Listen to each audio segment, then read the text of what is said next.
अगर भगवान भूत अधिपति भगवान शंकर का स्मरण कर कर, पंचाक्षर मंत्र का स्मरण कर कर अगर आप पूजन में बैठ रहे हैं, लक्ष्मी पूजन कर रहे हैं, तो ये पक्का है अगर हमसे कुछ त्रुटि हो भी गई तो भगवान भोलेनाथ उसको क्षमा कर देंगे। और माता से निवेदन करना, हे लक्ष्मी मैया, हे वैभव लक्ष्मी, हे माता अष्टलक्ष्मी, हे माँ संतान लक्ष्मी, धान्य लक्ष्मी, वैभव लक्ष्मी, प्रतिष्ठा लक्ष्मी, यश लक्ष्मी, कीर्ति लक्ष्मी, आरोग्य लक्ष्मी, संतान लक्ष्मी, हे माँ ऐसी कृपा करिए, आप हमारे घर से रुष्ट होकर ना जाइएगा।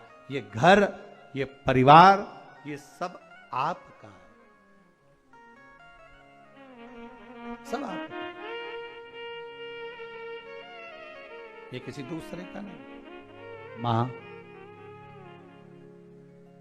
पूजन करते समय माता लक्ष्मी से जरूर कहें, मां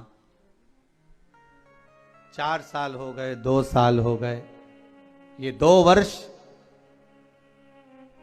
जो ये कोरोना महामारी में गए हैं, ये वर्ष जो बेकार निकल गए हैं, मां हो सकता है आप हमसे रुष्ट हो गई हो, पर आज क्षमा मांगकर अपने घर में आप प्रवेश करिए। मां आइए हमारे घर में, आप पधारिए। मां महाराज कितना सुंदर संवाद है। एक साहूकार की बेटी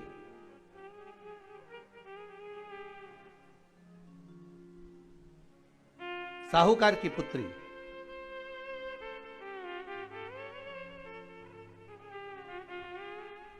पीपल के वृक्ष के नीचे, बेलपत्री के वृक्ष के नीचे, आंवले के वृक्ष के नीचे प्रत्येक अमावस्या को दीप लगाने जाती थी। उसका नियम था।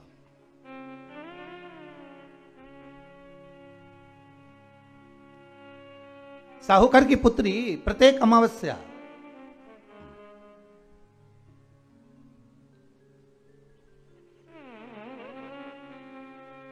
तीन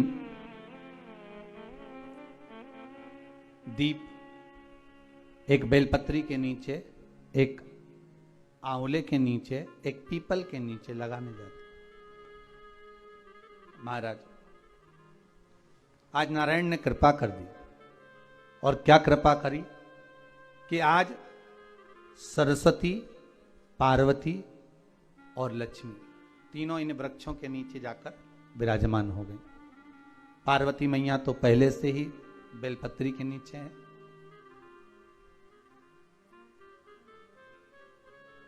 स्वयं सरस्वती मैया, लक्ष्मी मैया आंवले और पीपल के नीचे विराजमान हो गई। अब आज तीनों देवियों में बात हो रही है, आज तीनों देवियों में चर्चा हो रही है कि यदि आज अगर कोई दीप लगाने आया और पहला दीप जिसका लगेगा, तो यह पक्का है कि मैं लक्ष्मी उसके घर में प्रवेश करूंगी।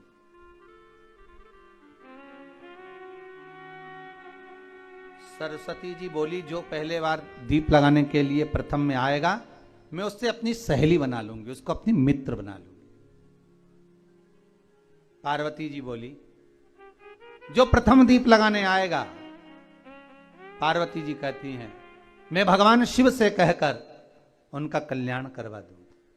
अब ये साहूकार की बेटी, वो साहूकार जो कहने का तो साहूकार था, धन पूर्व में बहुत था, पर अब इसके पास में कुछ भी नहीं बचा था। देखिए, सुख दुख तो जीवन में चलता रहता है। आज सुख है, कल दुख है, फिर दुख है, फिर सुख है, ये जीवन में चलता रहता है। भगवान ने दिया, हो सकता है पूर्व में आपके पास में खूब धन होगा, वैभव होगा, सत्ता होगी, फैक्ट्रियां भी होंगी, दुकान भी होगा, धंधा भी होगा, पानी भी होगा, सब कुछ, सारी सत्ता आपके पास में होगी, पर समय की घड़ी किसने देखी है साहब?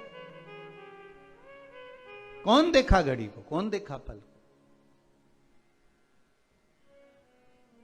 इसीलिए कहते हैं ना, बार बार कहते हैं, तेरा पल पल बीता जाए, मुख से जप ले नमः शिवाय, ओम नमः शिवाय, ओम नमः शिवाय। बड़ी मुश्किल से मिलता है।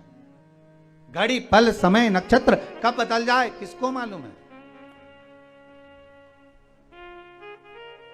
आज साहूकार के जीवन में था साहूकार कहने का, पर धन नहीं था, वैभव नहीं था, सब समाप्त हो गया था, कहीं पैसा चले गया, लग गया। महाराज बेटी ने वही दीप तैयार करे।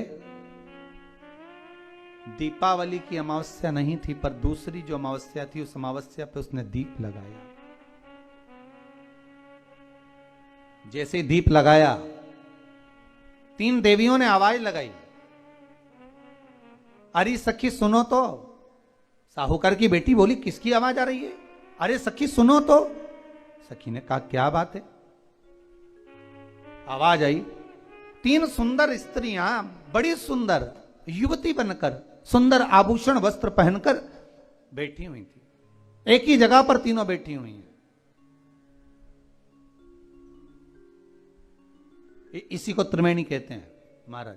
जो त्रिवेणी का जो वृक्ष होता है, उसमें 3 त्रिवेणी का जो वृक्ष होता है उसमें दिए लगाने का बड़ा महत्व होता है, तो इसी को त्रिवेणी कहते हैं। तीनों बैठी हुई थी। अब तीनों बैठी, आवाज लगाया, हम आपको सहेली बनाना चाहते, सखी बनाना चाहते, आप हमारी सहेली बनेंगी? अब इस साहूकार की बेटी को लगा, ये तो बहुत पैसे वाली दिख रही हैं, धनपति दिख रही हैं, और मैं तो गरीबड़ी, और ना जाने में अगर इनकी सखी बन गई तो फिर इनको क्या मुझे देना पड़ जाए, कोई भरोसा है? इसलिए शास्त्र कहता है कि मित्र भी बनाओ तो सोच समझ कर बनाओ। मित्र भी बनाओ तो सोच समझ कर बनाना। ज्यादा धनपति मित्र बन गया तो मन में आएगा कि जब ये घर आएगा तो इसको घृत का भोजन तो कराना ही पड़ेगा, घी का भोजन तो कराना ही पड़ेगा। इसलिए मित्र भी बने तो ऐसा बने कि जो आपके सम्मुख में हो, उसको धन और वैभव से मतलब ना हो, उसको सत्ता से मतलब ना हो, आप उसको केवल आपसे मतलब, आपकी मित्रता से मतलब। साहूकार की बेटी ने कहा, मैं आपको कल बताती हूं, मेरे पिताजी से पूछूंगी, मैं आपको मित्र बनाऊं कि ना बनाऊं? ठीक है, चलिए। घर पहुंची, पिताजी मुझे 3 सखियां मिली हैं, एक सरस्वती है, एक पार्वती है और एक लक्ष्मी है। अच्छा, पीपल, आंवला और बेलपत्र तीनों वहां विराजमान। अच्छा, क्या कह रही हैं? सखी बनाना चाहती। पिताजी ने कहा, बन जाओ सखी। सखी बनने में दिक्कत क्या है, बनो। अब दूसरी अमावस्या पे जब वो गई और जाकर उसने कहा कि मैं आपकी सखी बन सकती हूं, तीनों प्रसन्न हो गई। तो उसमें से एक सखी माता लक्ष्मी ने कहा कि चलो आज तुम हमारे घर चलो, हम तुम्हारा सम्मान करना चाहते हैं। सखी को माता लक्ष्मी अपने घर ले गई। साहूकार की बेटी को जब घर लेकर गई, सुंदर सोने की चौकी, सोने की थाली और सोने के गिलास, पकवान एक से बढ़कर एक माता लक्ष्मी ने जब साहूकार की बेटी के सामने परोसे, इधर माता सरस्वती, इधर माता पार्वती नजदीक में बैठ गई और साहूकार की बेटी पकवान को पाने लगी।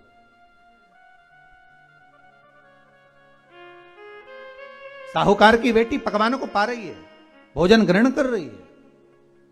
अब भोजन करने के बाद साहूकार की बेटी चली गई। अब जाते से ही माता लक्ष्मी जी ने कहा, सुनो सखी, अगली जो अमावस्या आ रही है, आपको मालूम है वो कौन सी अमावस्या है? नहीं। कहा, दीपमालिका, दीपावली की अमावस्या, आपको मालूम है? ओहो, पर एक बात हम आपको कहें। लक्ष्मी जी बोली, एक बात हम आपको कहें। हाँ बोलिए। हम चाहते हैं इस अमावस्या को आप हमारे घर आई हो, अगली अमावस्या को हम आपके घर आना चाहते हैं। क्या आप हमें बुलाएंगी? सखी ने कहा, साहूकार की बेटी बोली, अगर आपका मन है आने का तो आप आओ, मना नहीं है। साहूकार की बेटी हूं मैं। लक्ष्मी जी ने मन में सोचा, ठीक है, तैयारी करो। आज साहूकार की बेटी घर पहुंची तो पिताजी ने पूछा, बेटी आज बहुत देर हो गई तुझे आने में, कहां रह गई थी तू? कहां रह गई तू? बेटी कहती है, 3 सखियों के घर गई थी, आने में देरी हो गई, पर मेरी सहेली माता लक्ष्मी जी कह रही हैं कि अमावस्या के दिन मैं तुम्हारे घर में आऊंगी। तो पिताजी ने कहा उसमें क्या दिक्कत है, तैयारी करो। तो पिताजी घर में अपने खाने के लिए तो कुछ नहीं, तो माता लक्ष्मी को क्या खिलाएंगे। कई लोग कहते हैं कि दीपावली पे ना तो हमारे यहाँ घी है, ना हमारे यहाँ तेल है, ना हमारे यहाँ कपास है, ना हमारे यहाँ पर मिठाई बन रही है, ना हमारे यहाँ अच्छे वस्त्र हैं, हम क्या पहने माता लक्ष्मी को रिझाने के लिए। परशु महापुराण की कथा कहती है अगर आपका भरोसा, आपका विश्वास, आपकी दृढ़ता परमात्मा के चरणों में लगी है तो परमात्मा लक्ष्मी पूजन की व्यवस्था भी वही कर देगा कि लक्ष्मी जी का सम्मान कैसे करना, आदर कैसे करना है। घर में बच्चों का विवाह होता है, टेंशन आपको होता है, परमात्मा पर छोड़ दो, भगवान विवाह कराने वाला होगा, भगवान पाणी घंट संस्कार कराएगा, भगवान व्यवस्था करेगा, क्योंकि जन्म उसी ने दिया है तो मृत्यु भी वही देता है। जन्म उसी ने दिया है तो पाणी ग्रहण संस्कार भी वही करा देता है। क्यों सोचना। साहूकार ने कहा बेटी तू इतनी जल्दी हिम्मत हार गई कि तेरे घर में कुछ नहीं है। गाय का गोबर ला, लीपन कर, घर को पोंछ, कचरा उठाकर बाहर फेंकिया। पिताजी घर में तो कचरा भी नहीं है कि जिसका प्रयोग करा जाए। कचरा उठाकर बाहर फेंकिया।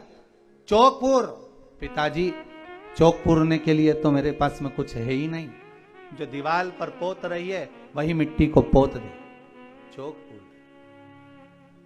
उनके घर गई थी, सोने की चौकी पर सुंदर आनंदमय भाव से बिठाया है मुझे, सुंदर सोने की थाली में भोजन कराया है मुझे, अब मैं क्या दूं।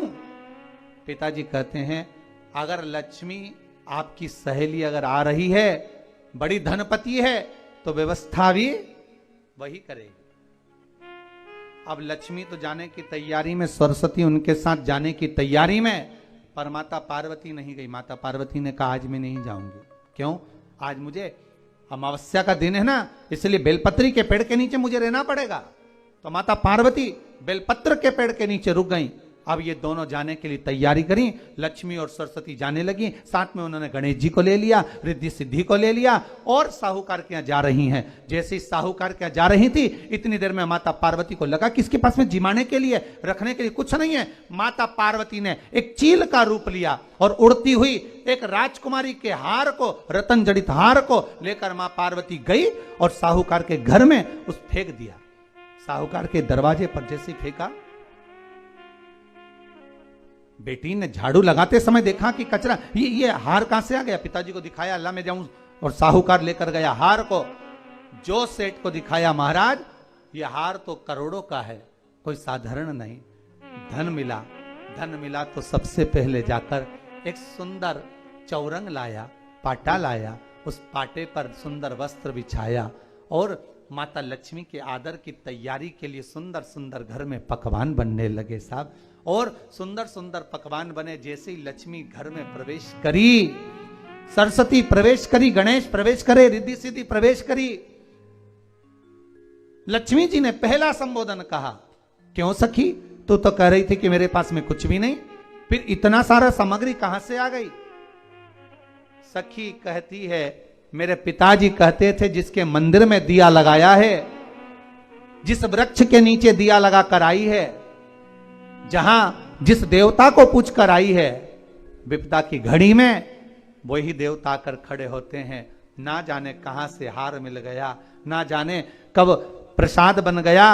लक्ष्मी जी ने ध्यान लगा कर देखा, आखिर पार्वती क्यों नहीं आई थी। समझ में आ गया कि एक सखी पूरी व्यवस्था करने में लग गई थी। ऐसी है मेरी माँ लक्ष्मी, ऐसी है माँ पार्वती, ऐसी है माँ सरस्वती। उनकी आराधना 3 दिन से आप पाटा लगाकर पूजन कर रहे हो। आज भी दीपावली का पूजन भी आपको ऐसे ही करना है। जितना पूजन आप